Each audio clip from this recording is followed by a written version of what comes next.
Sebagian pemudik dari luar Palembang saat lebaran ini ketika ingin pulang kembali ke kampung halamannya sudah tentu akan mencari oleh-oleh khas Palembang.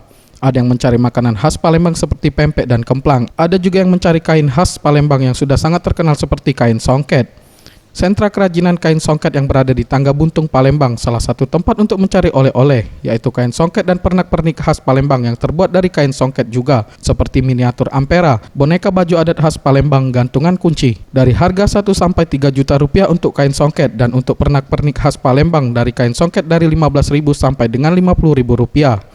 Haja Laila, salah satu pemilik outlet kain songket menjelaskan, pasca lebaran ini banyak pemudik dari luar daerah maupun kota untuk membeli buah tangan berupa kain songket maupun pernak-pernik khas Palembang. Yang paling sering dicari yaitu miniatur ampera dan boneka baju adat Palembang yang terbuat dari kain songket.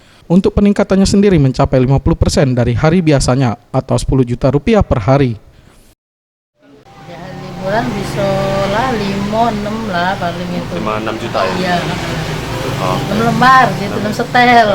Maksudnya omset? Oh, omset. Omset secara keseluruhan omsetnya penjualan lebih kita? Seluruhnya bisa kita 10 juta lah sehari. Sehari. Ya. Kalau hari biasa?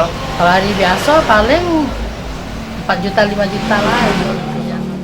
Ia juga menambahkan untuk pembeli dari luar Palembang kebanyakan dari daerah Jawa seperti Jakarta, Bandung, dan Surabaya. Maulana Yusuf, Sriwijaya TV.